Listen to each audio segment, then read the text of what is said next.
Kamusta Capricorn? Alamin natin kung ano ang reading para sa mga Capricorn.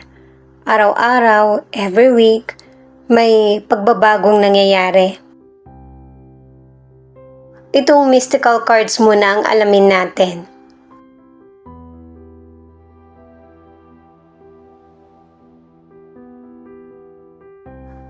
Sinasabi ng card na ito na may mga Capricorn na ang hinuhugutan mo ng lakas ng loob ay ang pamilya mo. Kung meron mang alitan na nagaganap sa family mo, magkakaroon ng healing. Magkaroon ng bigayan at huwag agad galit ang solusyon. May ilang Capricorn na tinutulungan ka ng spirit guide mo para mapadali yung mga may hirap na problemang dumarating sa iyo. Lalo na kung patungkol sa pamilya. Binibigyan ka ng mga chances, opportunity na makabawi sa family mo o yung hindi sila manlamig sa iyo.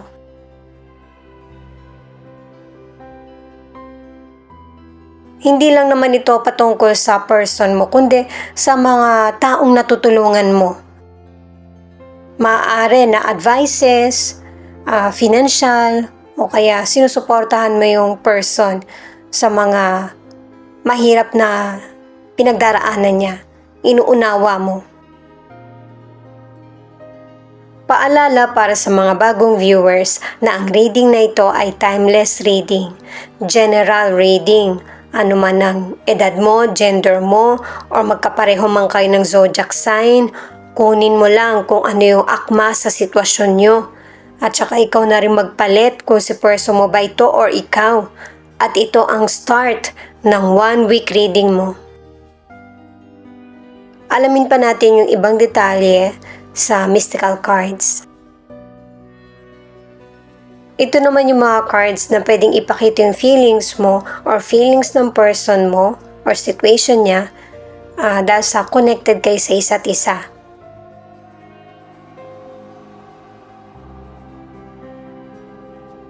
Ito yung magandang iregalo mo sa sarili mo.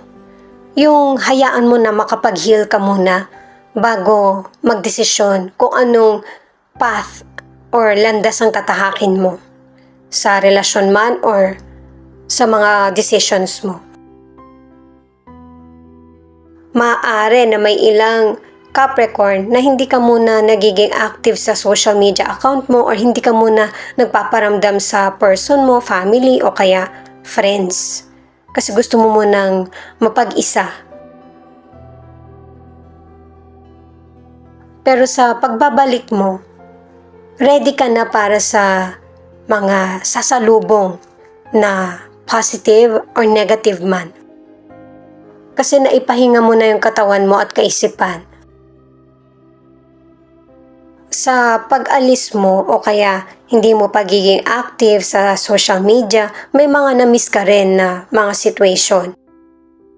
Ikinakalungkot mo rin or nagpapalito sa isip at damdamin mo. Pero sa ngayon, pinapakita na sa cards mo na dahil sa positive na yung energy na dala mo, alam mo na yung feeling kung ano ba ang gusto mo. Yung person mo ba or maging mapag-isa na lang? Magpapatawad ba or magpapatuloy? Pero syempre, kung ano yung nasa damdamin mo, yun yung susundin mo. May ibang Capricorn kasi na hindi ka pa ready sa mga gagawin mong desisyon at ang pipiliin mo yung nagpapasaya sa puso mo. Isi-set aside mo yung pagdududa, mas magiging open ka para sa communication. Pamamaraan mo na rin ito na para malaman mo kung ano yung nangyayaring sitwasyon sa family mo or sa sarili mo. Kung may mga mali ka bang nagawang desisyon or dapat pagdesisyonan. Maaari ang tinutukoy dito ay yung mga bagay na gusto mo, person mo, friends, o kaya sa family or trabaho mo.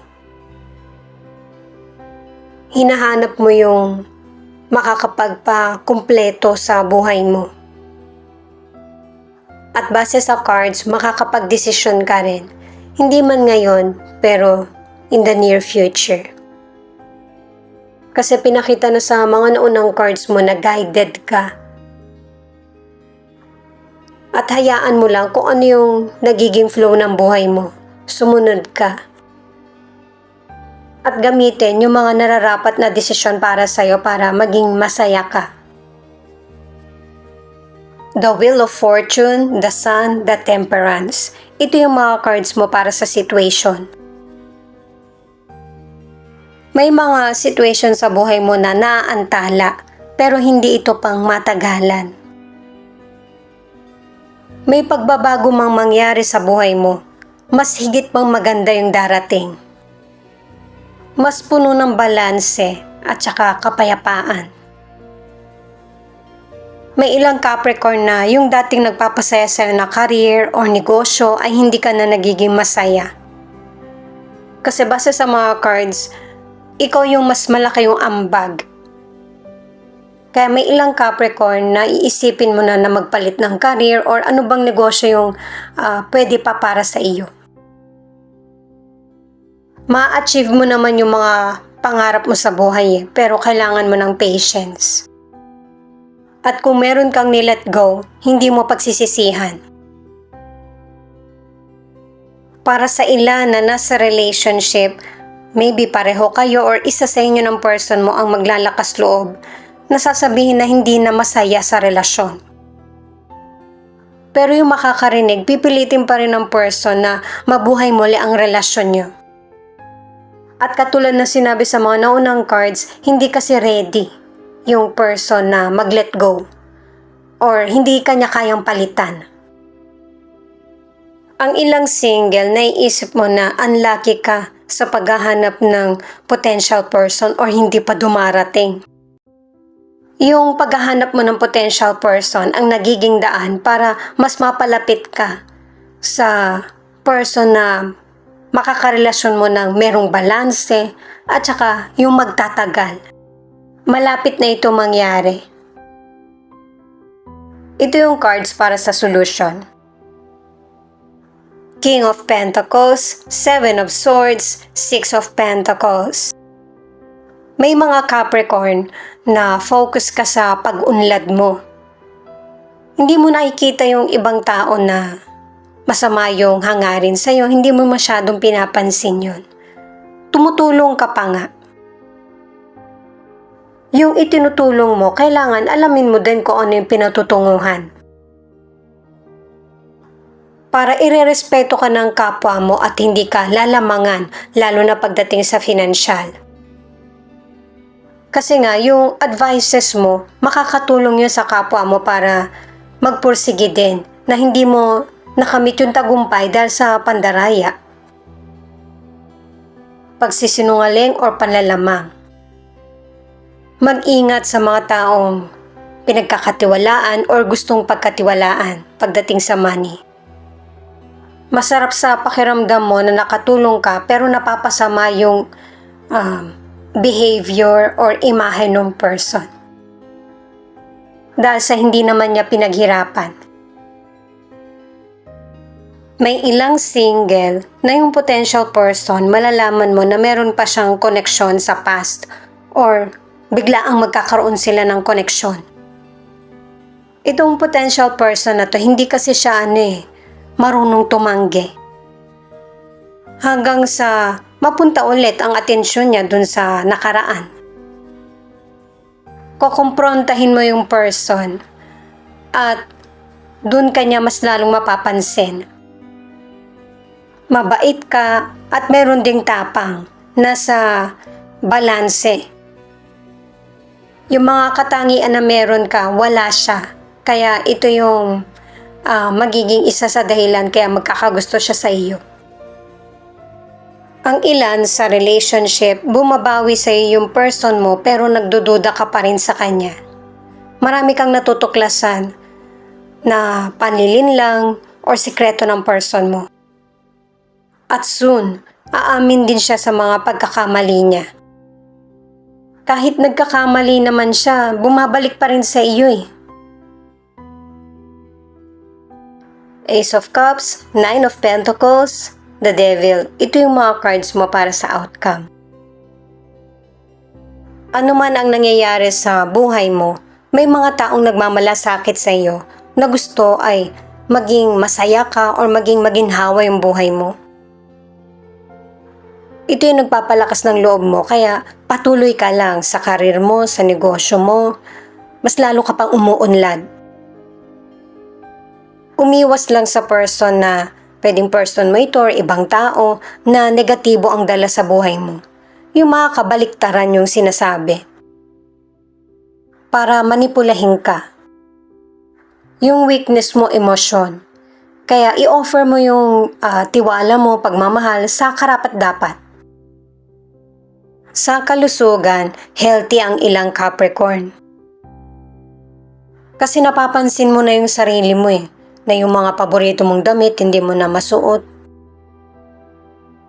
Or masyado kang nagiging busy, hindi mo na nabibigyan ng pansin yung mga nagmamahal sa iyo at naghihintay. Yung kalayaan ng kaisipan at saka damdamin ay makakatulong sa kalusugan mo. May ilang Capricorn kasi na gusto mo namang magbago kaya lang nahihirapan kang gawin ito. At saka kapag ginawa mo naman, yung irritable ka, nagkakaroon ng anxiety or stress. Hindi naman kailangan madaliin yung changes. Lalo na kung patungkol sa kalusugan mo.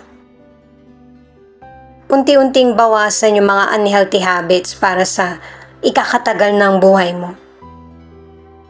Para sa ilang single, malapit mo na makilala yung person na nakalaan para sa iyo.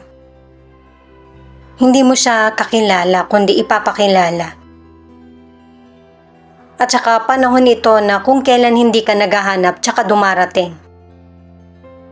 Ang ilang single, nagdududa ka dun sa potential person kapag nakilala mo na siya, na ang tingin mo, ang gusto lang niya sa'yo ay money o kaya yung may mangyari sa inyo.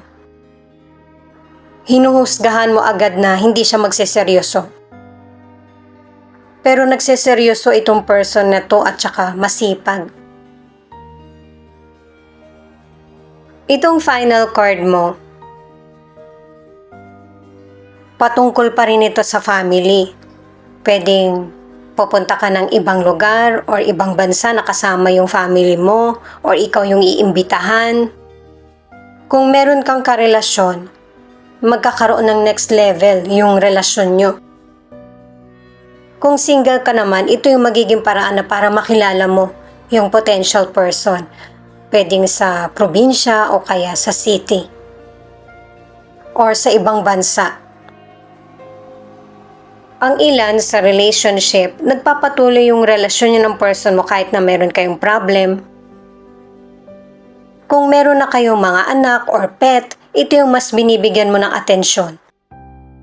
Good provider naman yung person mo pero ang dami niya talagang pagkakamali sa relasyon nyo na hindi niya inaamin. Virgo, Scorpio, Cancer, Aquarius. Ito yung ilan sa 12 zodiac sign na nangunguna sa reading na ito. May mga pagkakamali man siya sa iyo, pinapakita pa rin sa mga cards, nakadalawang cards ka na gusto niya magtagal pa rin yung relasyon nyo, yung susunod ka pa rin sa kanya.